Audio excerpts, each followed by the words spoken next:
Hi, it's me again with Corel tips and tricks. This video is pretty simple, pretty elementary, but I had a person ask me about it. When you click on an object, the square red line is an object. I've drawn in the handles to make them bigger because when you do that, the handles aren't as big. You get an X and you get these handles. These handles can move around, but if you double click, you get this circle in the center, which is a rotation, and you get skews, and you get rotation, and you get more skews. And I'm going to go over that in using the shift tool. And also, when you click on it, you get this four-sided arrow.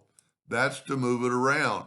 No matter where it is on the item, you can be as long as you're on it. So this is in a single click of your mouse. So you've got the X and handles. If you take your pick tool and you get this double arrow going left and right, you can move it out. You can make it bigger. You can use this one. You can make it bigger. You can take this one and it'll skew both sides. Now, if you hold down the shift key while moving this, it'll grow from the inside out in that direction. If you grab it here and hold down the shift key, it'll grow from that direction. If you hold down the shift key in this direction, it will grow from the center. I use this quite a bit when I want to duplicate a shape and like make a frame. It doesn't matter if it's square or round. Holding down the shift key will make it grow from there. But holding down the shift key with that handle will make it grow from the center. Now, the other thing is when you double click, you get a skew button. So let's zoom in here a little bit. And we're going to double click on it and we're going to get a skew. So now we can make this object skewed off one direction or the other. Doesn't matter if it's up or down. This is your rotation when you double click on it. You can move the rotation when you double click on it. You can move the rotation of this node. And then these are your rotation handles, and you can make it rotate around there. You could have it double click. You have to really double click on that X to get the rotation.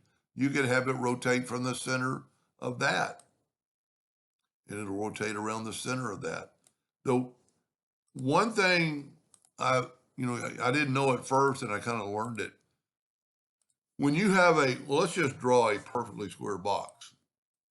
So this box is 11.42. And if we double click on it and get the rotation, I can move this rotation, and right here, it's going to tell me it's in the midpoint. If it's on the edge or the node. So it's going to go node, edge, and midpoint. You really want to, if you want to know where the midpoint is of an item, that way it will rotate around that midpoint and make the square come right back around. So if you wanted to, and you could also, instead of moving it, let me get it back to 0. You could rotate it 45 degrees off that section. But if you control D and make a duplicate and then put it back to 0, you can rotate around that first square and get that shape.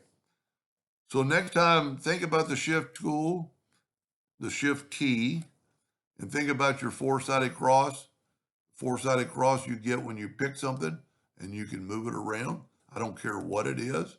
You get the four-sided cross. You can move my drawing around. You can move text around by getting the four-sided cross. It's the same thing on text. We can rotate it. We can put it back. We can skew it, which would be like doing if there's a text that doesn't have italicized, anything. So think about it next time when you're clicking on an object. The first time you click, you get the X, which is basically the center, and you get handles. Double click on that X, you get the rotation, skew. Anyway, I hope that answers their question and helps somebody in the future. Thank you for watching.